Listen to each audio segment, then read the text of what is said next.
and we have Mo here of the Sneaker Knockerz. Mo, tell us about yourself. So I'm one half of the Sneaker Knockerz LLC on IG. We're like a premium Discord cook group, you can call us. So we pretty much help people secure all the releases that they miss out on, they take L's on.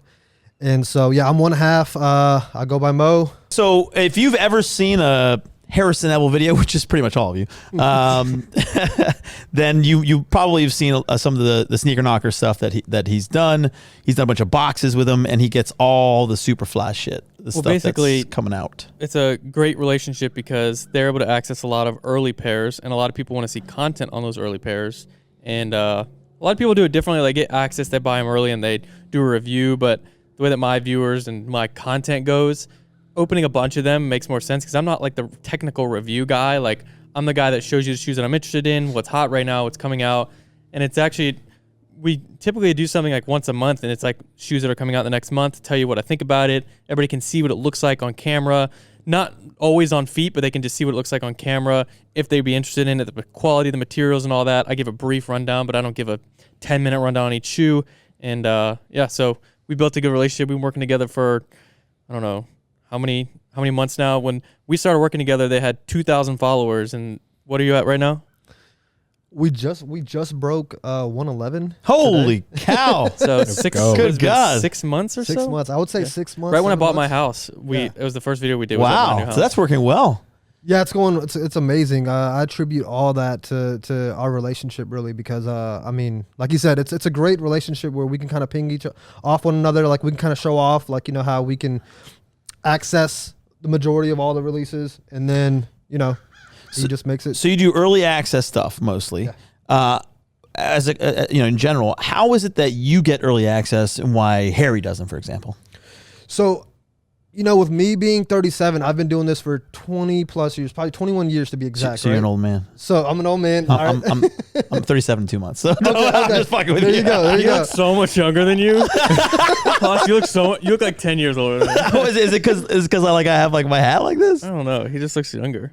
Oh, he looks younger. He looks younger. Oh, fuck you. I look younger. Yo. Is it because I have an old man blanket? It's the my Rolls Royce blanket.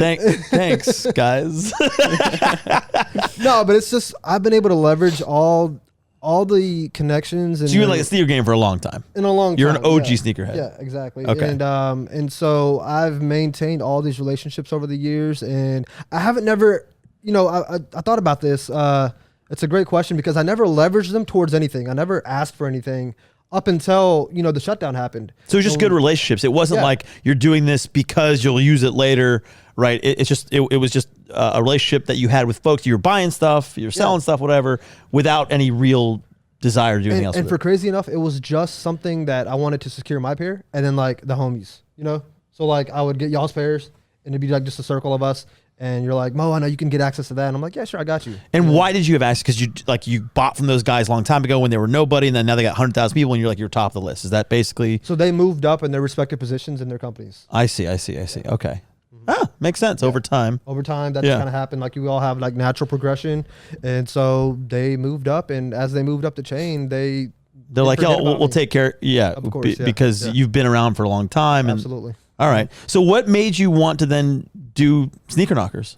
From like, you know, just getting it for your homies and shit. Okay, so then the shutdown happened, right? The shutdown happened. So basically COVID, yeah. Okay. I don't even know if that's like a word you can use for YouTube. Yeah, it's fine. I see so many people like not saying that. They put like the little disease emoji instead of saying that was before when they would demonetize videos because you would mention COVID. Then YouTube was like, it's such a big thing. We're not going to fucking do that anymore. Okay, that makes sense. Yeah.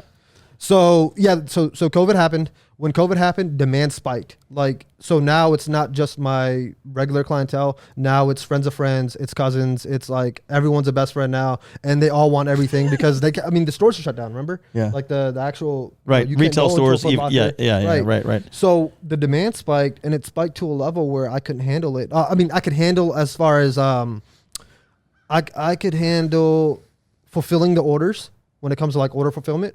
However, I thought to myself, I was like, all right, well, you know, I got to make a think of this because now so much money's coming in, you know, obviously you've got to, so I went ahead, you know, filed the LLC, got this S Corp going, and the rest is history. And then, so Nick was a huge part of that. And he's your partner. He's my partner.